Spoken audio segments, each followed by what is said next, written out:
Hello, everyone. I hope you can see us and you can hear us. I'm just curious. Can you hear me good? Because I have some kind of echo in the background.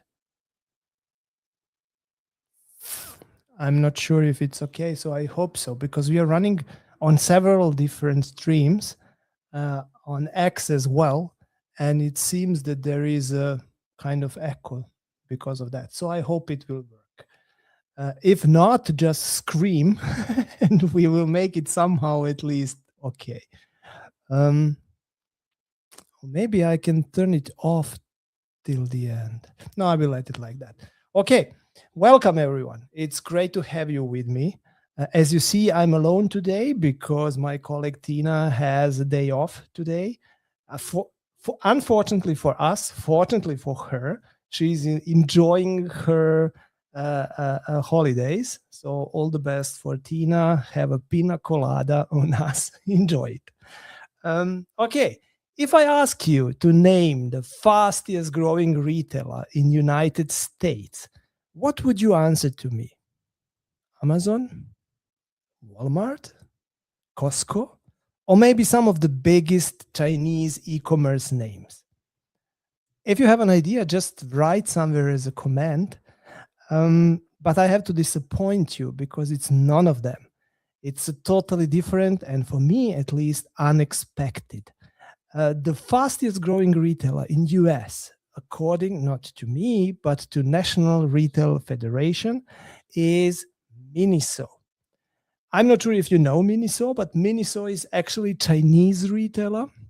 Although many people think it's a Japanese one, but it's not. It's Chinese with very special Japanese-liked marketing strategy. Let's call it like that.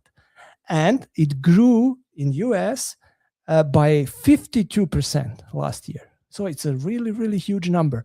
And they reached last year $466 million US revenue. So they are not that small, but also not really big retailer, but it's not small retailer, at least in US. Overall, it's a quite interesting retailer with impressive numbers, and we will talk about that. But my big question is, what is happening actually with retail in US? What makes MINISO, as an Asian-based company, so special, even so special that they are the fastest growing retailer in US? And this is the point that I want to talk to you about today, to discuss it with you.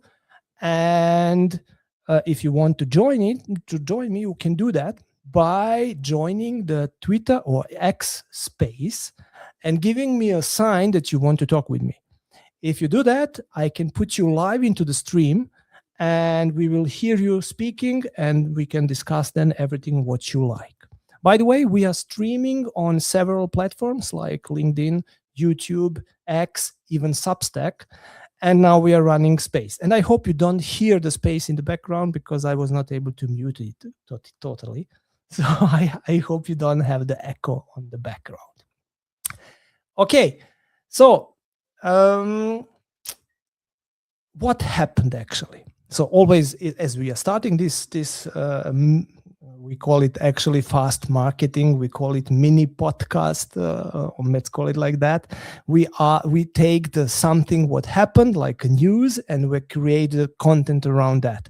In this situation, something special happened. NRF, which is National Retail Federation, published the list of top 25 fastest growing retailers in US, and basically focusing on the physical retail. And that list had so many surprises that we wanted to discuss those surprises, and especially MINISO, in this Retail Talks episode. So the first big surprise that I got as I was analyzing this list was following. Out of the top 10 fastest growing retailers in US, 5 of them means 50% are foreign retailers. This was a huge surprise for me because I didn't expect that. The second big surprise that I had was related to the origin of those retailers. 3 of them are Japanese retailers, and those 3 are Daiso, Uniqlo, and Muji. I didn't expect that. And the first one, I mentioned them, it's a MINISO. It's a Chinese retailer with Japanese-like strategy, let's call it like that. So more or less, all those 4 retailers are Asian-based retailers. So now my question is actually, why do Americans like so much Asian style of retail? I'm not sure. So this is something what we want to discuss today, because maybe the Asian retailers have understood something about physical retail that many Western retailers didn't understand like them, or haven't understand like them. Maybe American and European retailers simply become too boring. I know that nobody will like that if I say that. But in many cases, maybe this is the reason. Maybe the retail as we know it in the Western part of the world is getting too boring. And the Asian colleagues are doing it much more entertaining and much more interesting. I don't know.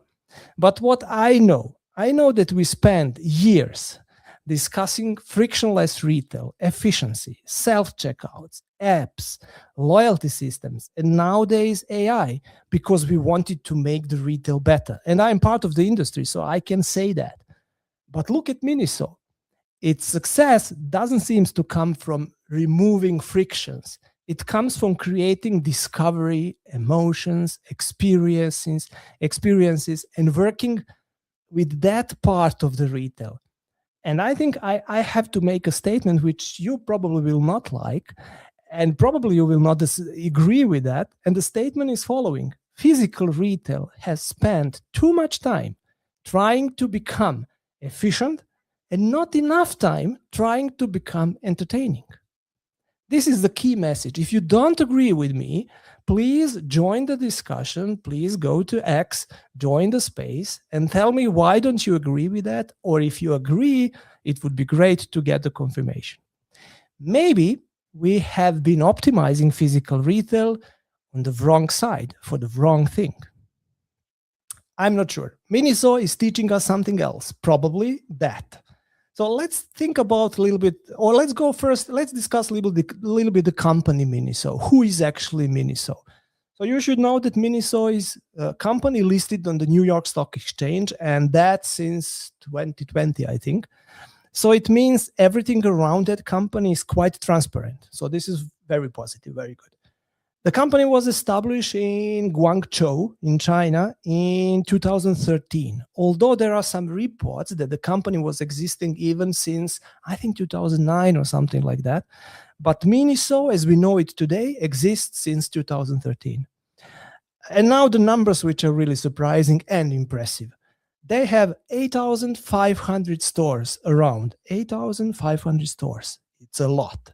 Just in China, they have a little bit more than 50%, 4,500, and all others are internationally, outside of China.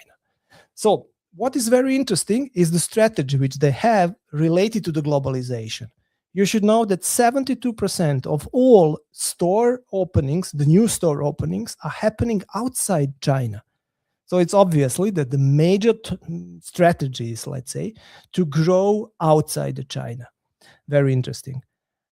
If we analyze just the stores in Europe, they have around 320 or something like that stores across the biggest countries in Europe. And in US, they have 350 stores. Overall, they are active in 111 countries.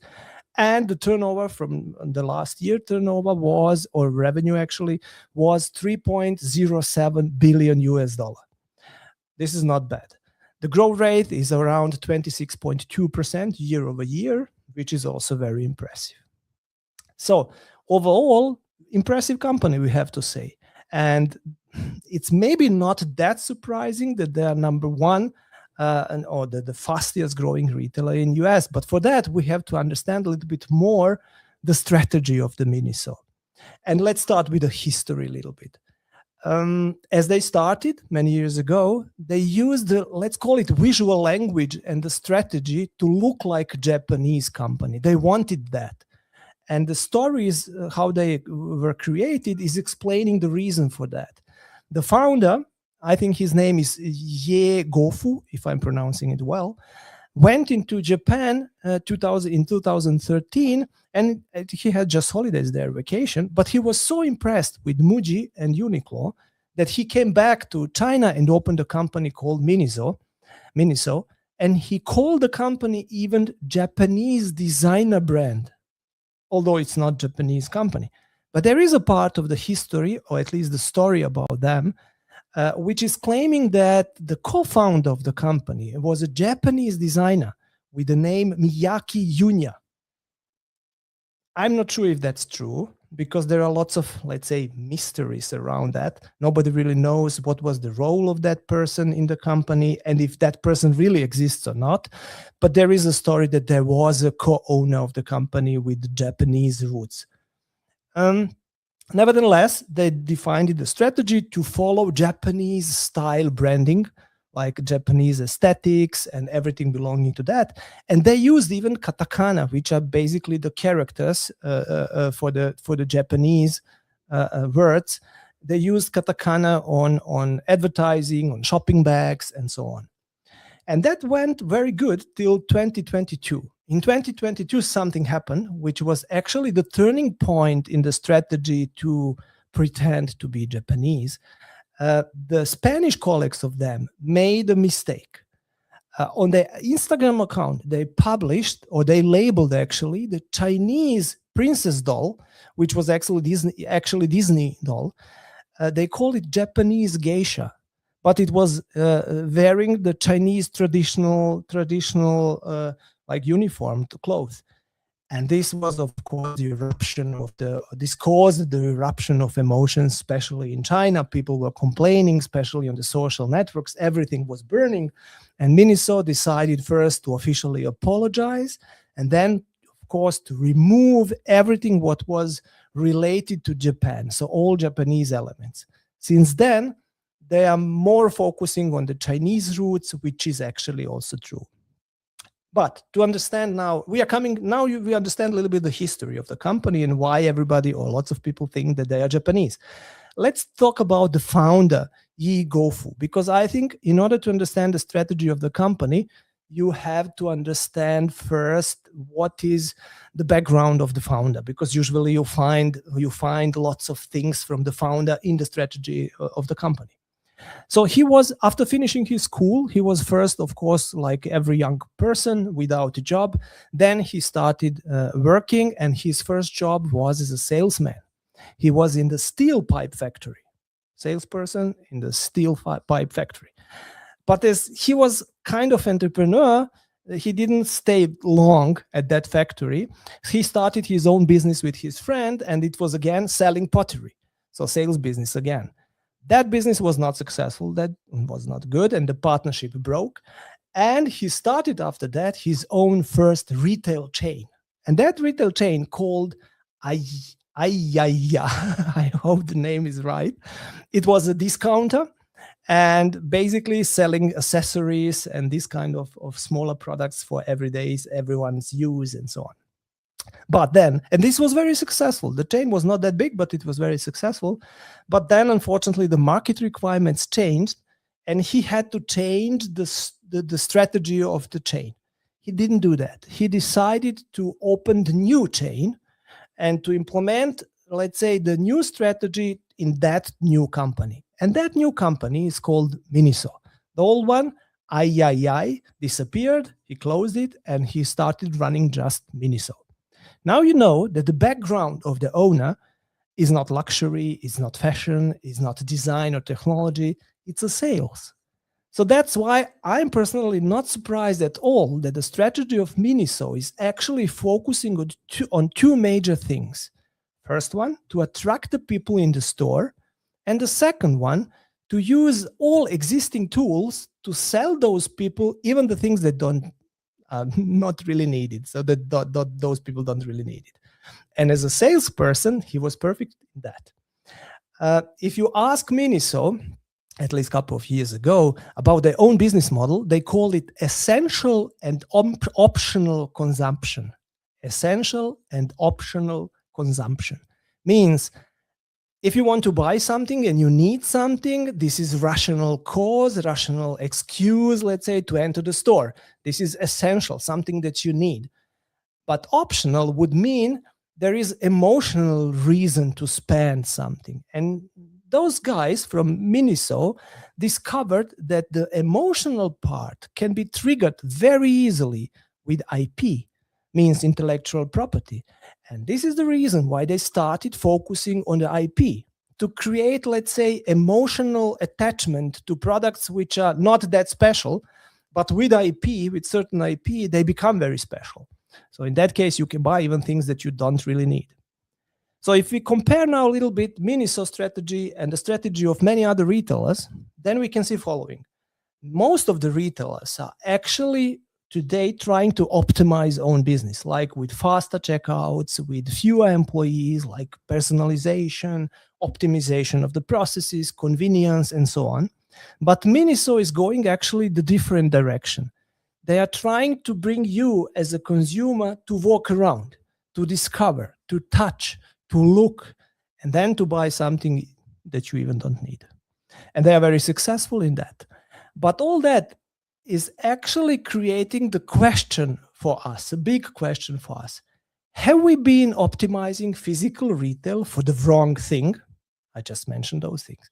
Maybe physical retail shouldn't try to compete with the brand new e-commerce and maybe the retail should not try, physical retail should not to try to become more efficient and better and so on.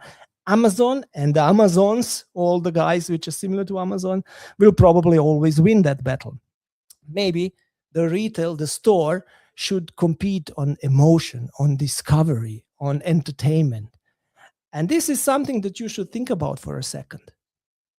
If you think about that, you will recognize exactly this pattern, let's say, in the MINISO strategy.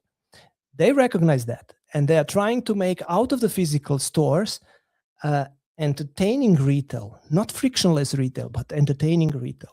They will never become another Muji, and they don't want to be that. They want to become entertainment retail. Okay, but if we go more deep into the strategy, if we analyze, separate several of the elements which they have, then we can say the IP is one of the biggest elements. We will discuss that in a couple of seconds. Then we have the topics related to the collectibles, which is very important from the psychological point of view. Then we have the topics related to the discovery of the products. And at the end, we have something what we can call like physical experience. Let's go one by one and discuss what does it mean, because if we combine them at the end, we will have the clear picture. Why is MINISO number one fastest growing retailer in US? Because it's absolutely clear, or it will be absolutely clear after we discuss that. IP. MINISO is telling and reporting that they have around 180 global IP licensors. And I'm talking about the IPs like Disney, like Minecraft, like Harry Potter, like Barbie, like Snoopy, and many, many others. And they are even reporting that they are creating more than 10,000, imagine that, 10,000 IP-based products annually.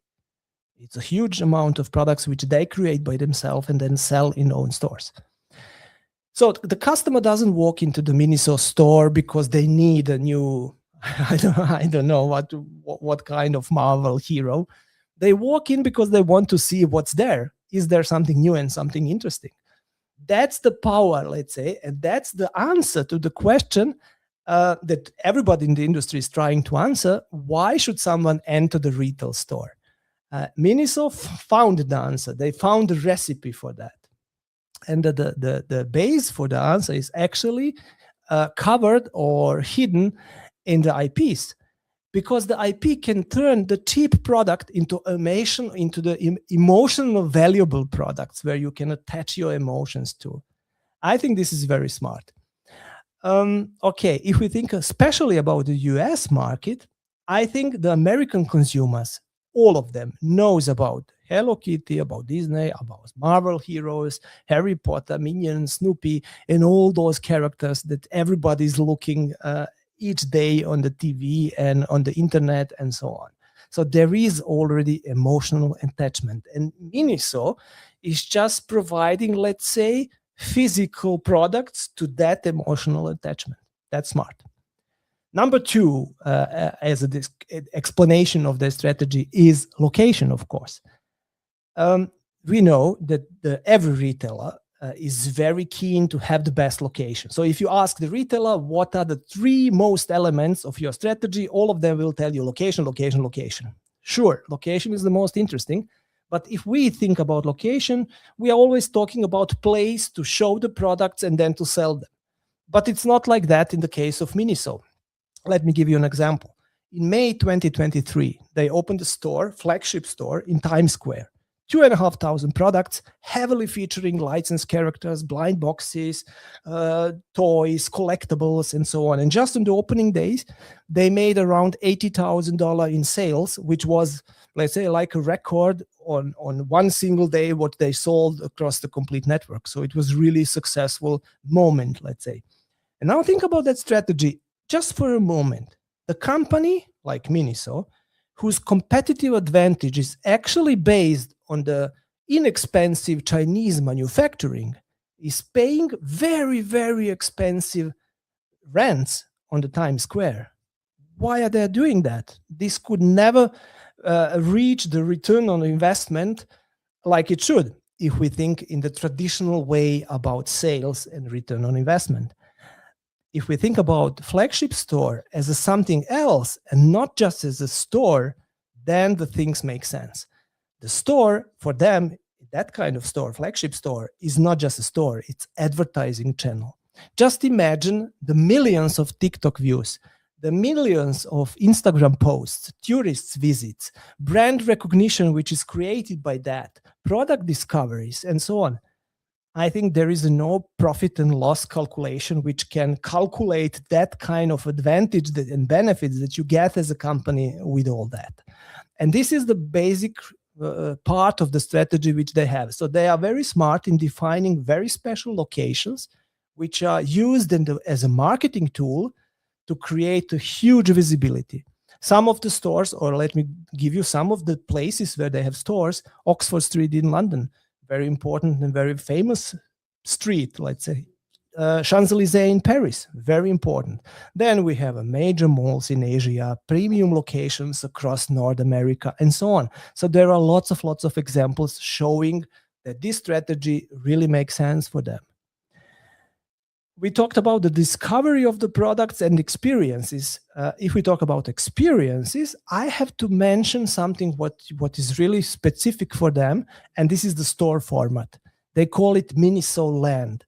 And this is a kind of combination between toy store, theme park, character shop, and kind of Instagram, TikTok environment, which is perfect for making selfies, something like that. So it's similar to Disney stores, but with much bigger advantage because Miniso doesn't depend on one universe. They can move between Harry Potter, Barbie, Disney heroes, Snoopy, and so on, and all of that in one store. So they can act much better, of course. Then I mentioned blind boxes and collectibles. And blind boxes and collectibles and even gamification belongs to the psychology, very smart psychology of the retailers and consumers. If you use those tools very smart, you can increase your sales unbelievably. Just remember or check the Pop Mart with all those hype which they created.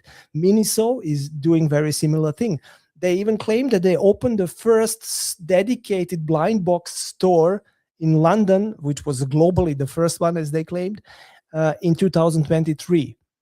And I have to say, the Asian companies, Asian retailers are extremely good in that kind of consumer psychology, and especially if we talk about gaming mechanics, which they implement then into the physical store. In online environment, you know that from Temu and these kind of retailers, but they are also very, very good in the physical shopping and gamification of physical shopping. And last point, which is creating let's say, creating the complete picture of the strategy is pricing. Almost all products which MINISO is selling are in the range between $10 and $20. And this is exactly the area, the range, which is perfect for the impulse buying. So you maybe don't want to buy, but the price is not an issue. It's not that big.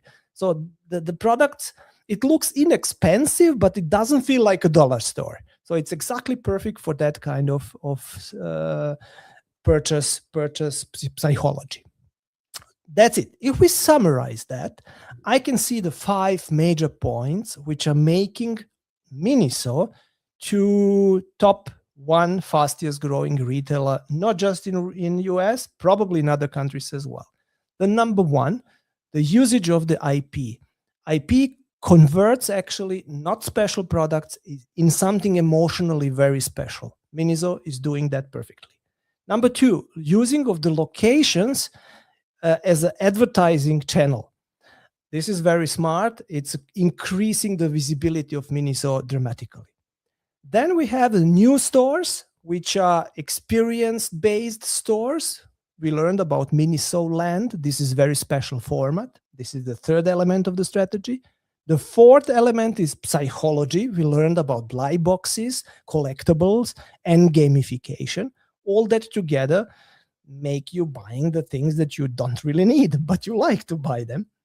And the 5th element of the strategy is exactly the pricing, which is making the products easy to buy, even if you don't want and don't plan to buy them. Yes, so if you want to join me in discussing this, just give me a sign on X. You have to jump into the space and to give me a sign that you want to talk, and I will include you in the live stream. Just to give you a last point, and this maybe creates even more topics to discuss, there is something totally new, which was really huge surprise for me around MINISO. In September 2024, they announced that they are acquiring a Chinese supermarket chain, so grocery supermarket chain called Yonghui. I was very surprised about that. But it seems that the founders of MINISO and the management believes that they found a recipe how to get the people in the store, how to create the products which are like private label products, let's say, with high turnover, and how to create the reasons, emotional reasons, to buy those products. I'm sure if MINISO is able to transfer, let's say, what they learned in the MINISO environment as we know it to get today into the grocery, we will get something totally new. We will have a blueprint for a totally new way of working in the grocery. So to be honest, I think that will work because it's something new and those guys are professional in that area. So I'm really, really positive towards that. What do you think? Is the model, business model, which MINISO is running today, can it be successful in the grocery? Can we use it in the grocery and can it be successful? Okay, so guys, thank you for your attention today. You can still join me, so I will wait a couple of seconds. I see that we have a couple of colleagues, Claudio and Bia. Nice to see you and nice to have you with us. If anyone wants to comment with me something, please do that. Don't forget, I made a statement at the beginning that Western retail is becoming boring. Do you agree with that? Are Asian retailers much more entertaining? Do we spend too much time on optimizing technologies and not focusing on the entertainment part and enjoyment? I don't know, but it would be very interesting to discuss that. If nobody wants to discuss, to join me, thank you very much, guys, for your attention. Stay tuned. Next Wednesday, we will continue with retail talks. Then, in the same as the same team like last time, Tina and me. Have a nice week and see you soon again. Bye. Thank you.